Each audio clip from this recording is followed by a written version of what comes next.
ವಯಸ್ಸಿನಲ್ಲಿಯೇ ಡಯಾಬಿಟಿಸ್ ಹೃದಯಾಘಾತ ಸಂಭವಿಸುತ್ತಿದ್ದು ಯಾವ ವೈದ್ಯರ ಬಳಿ ಹೋದರೂ ಮೊದಲು ಹೇಳುವುದು ಯೋಗದ ಸಲಹೆ ಆಗಿರುವುದರಿಂದ ಎಲ್ಲ ಕಾಯಿಲೆಗಳಿಗೂ ಯೋಗ ಒಂದೇ ಮದ್ದು ಆಗಿದೆ ಎಂದು ನೂತನ ಲೋಕಸಭಾ ಸದಸ್ಯ ಶ್ರೇಯಸ್ ಪಟೇಲ್ ಕಿವಿಮಾತು ಹೇಳಿದ್ದಾರೆ. ಆಕಾಶವನ್ನು ನೋಡಿ ಉಸಿರನ್ನು ಬಿಡುತ್ತಾ ಪೂರ್ತಿ ಕೆಳಗಡೆ ಗದ್ದವು ಎದೆಗೆ ತಾಗುವಂತೆ ಕತ್ತನ್ನ ಕೆಳ ಹಾಕಿ breathe in and up, look at the sky once more, breathe out and come down, chin down to the chest. Once more.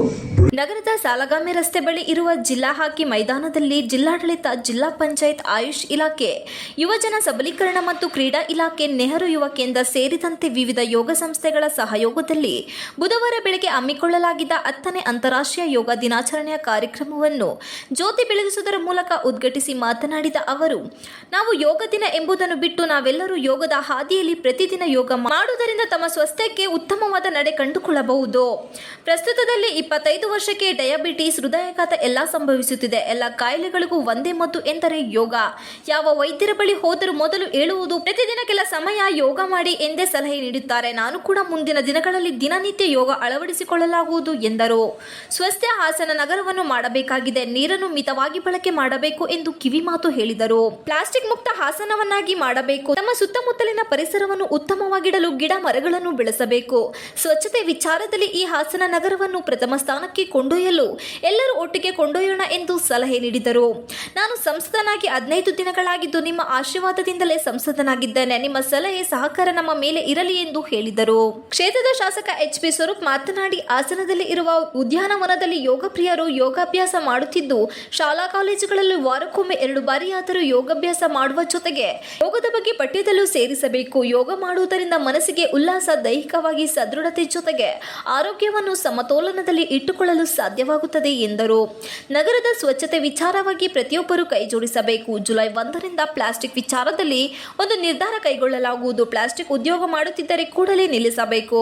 ಸ್ವಚ್ಛತೆಯಲ್ಲಿ ಹಾಸನದೊಳಗೆ ಎಲ್ಲೋ ಒಂದು ಕಡೆ ಹಿಂದೆ ಉಳಿದಿದ್ದು, ಸ್ವಚ್ಛತೆಯಲ್ಲಿ ಹಾಸನವನ್ನು ಮೊದಲ ಸ್ಥಾನಕ್ಕೆ ತರಬೇಕು ಎಂದು ಮನವಿ ಮಾಡಿದರು. ಅಂತಾರಾಷ್ಟ್ರೀಯ ಯೋಗ ದಿನದ ಶುಭಾಶಯಗಳನ್ನು ಇದೇ ವೇಳೆ ತಿಳಿಸುವುದಾಗಿ ಹೇಳಿದರು. ಜಿಲ್ಲಾಧಿಕಾರಿ ಸಿ. ಸತ್ಯಭಾಮ ಮಾತನಾಡಿ, ನಾನು ಕೂಡ ಮೊದಲು ಯೋಗವನ್ನು ಮಾಡುತ್ತಿದ್ದು, ಈಗ ಕೆಲಸದ ಒತ್ತಡದಿಂದ ಸಾಧ್ಯವಾಗುತ್ತಿಲ್ಲ. ಯೋಗದಿಂದ ಹೊರಗೆ ಉಳಿದರೆ ನೀರಿನಿಂದ ಮೀನನ್ನು ಹೊರಗೆ ತೆಗೆದು ಹಾಕಿದಂತೆ ಎಂದು ಉದಾಹರಣೆ ಹೇಳಿದರು. ಯೋಗದಲ್ಲಿ ಹೆಣ್ಣು ಮಕ್ಕಳೇ ಹೆಚ್ಚು ಅಳವಡಿಸಿಕೊಳ್ಳುತ್ತಿದ್ದಾರೆ. ಯೋಗ ಎಂಬುದು ಹೆಣ್ಣು ಮಕ್ಕಳಿಗೆ ಮಾತ್ರವಲ್ಲ, ಎಲ್ಲರಿಗೂ ಸೇರಿದೆ ಎಂದು ಕಿವಿಮಾತು ಹೇಳಿದರು. ಯೋಗವನ್ನು ಪ್ರತಿನಿತ್ಯ ಅಳವಡಿಸಿಕೊಂಡರೆ ದೇಹದ ಪ್ರತಿ ಅಂಗಾಂಗಗಳಿಗೂ ಚೇತನ ಬರುತ್ತದೆ. ಯೋಗ ಎಂಬುದು ನಮಗೆ ಮತ್ತು ಸಮಾಜಕ್ಕೆ ಅತ್ಯವಶ್ಯಕವಾಗಿ ಬೇಕು ಎಂಬುದು ಘೋಷವಾಕ್ಯವಾಗಿದೆ. ಸಮಾಜಕ್ಕೆ ಒಳಿತನ್ನು ಮಾಡುವವರು ಉತ್ತಮ ಆರೋಗ್ಯವನ್ನು ಪಡೆದುಕೊಂಡಿರುತ್ತಾರೆ. ಯೋಗಾಭ್ಯಾಸ ಮಾಡುವುದರ ಮೂಲಕ ಅದರ ಪ್ರಯೋಜನವನ್ನು ಪಡೆಯಬಹುದು ಎಂದು ಸಲಹೆ ನೀಡಿದರು.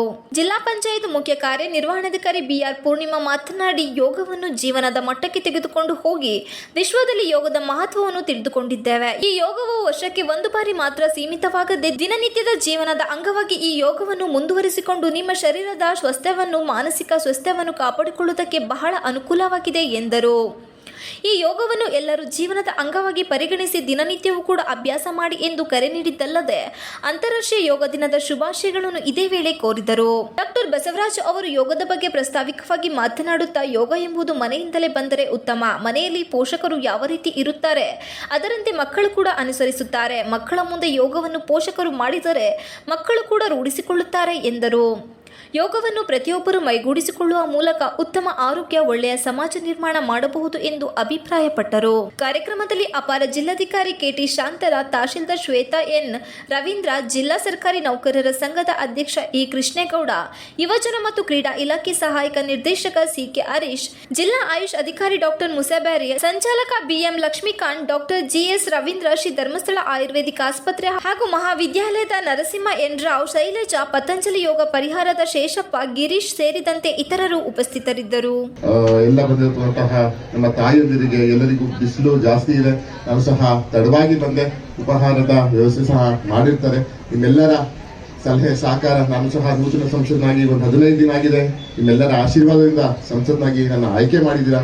ನಿಮ್ಮೆಲ್ಲರ ಸಲಹೆ ಸಹಕಾರ, ನಿಮ್ಮ ಆಶೀರ್ವಾದ ಎಲ್ಲ ನಮ್ಮಲ್ಲಿರಲಿ ಅಂತ ಹೇಳ್ತಾ ಒಂದು 2 ಮಾತನ್ನ ಹೇಳ್ತೀನಿ. ಒಂದು ಸ್ವಸ್ಥ ಹಾಸನ ನಗರವನ್ನು ನಾವು ಮಾಡಬೇಕಾಗ್ತದೆ. ನೀರನ್ನ ಮಿತವಾಗಿ ಬಳಸಬೇಕಾಗ್ತದೆ. ಪ್ಲಾಸ್ಟಿಕ್ ಮುಕ್ತ ಹಾಸನವನ್ನಾಗಿ ನಾವು ಮಾಡಬೇಕು.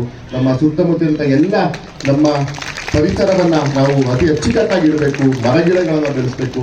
ಒಂದು ಹಾಸನ ನಗರವನ್ನ ಒಂದು ಪ್ರಥಮ ಸ್ಥಾನಕ್ಕೆ ಸ್ವಚ್ಛತೆ ವಿಷಯದಲ್ಲಿ ನಾವು ತೆಗೆದುಕೊಂಡು ಹೋಗಕ್ಕೆ ನಾವೆಲ್ಲರೂ ಇವತ್ತು ಒಂದು ಒಮ್ಮತವಾಗಿ ಈ ಕಾರ್ಯಕ್ಕೆ ಮಾತು ಕೊಡೋಣ ಅಂತ ಹೇಳ್ತಾ ನನ್ನ ಇಲ್ಲಿ ತಡವಾಗಿ ಬಂದರೂ ಸಹ ಉದ್ಘಾಟನೆಗೋಸ್ಕರ ನಮ್ಮ ಸ್ವರೂಪಣ್ಣವರು ಇವತ್ತು ನಮಗೆ ಕಾದರು.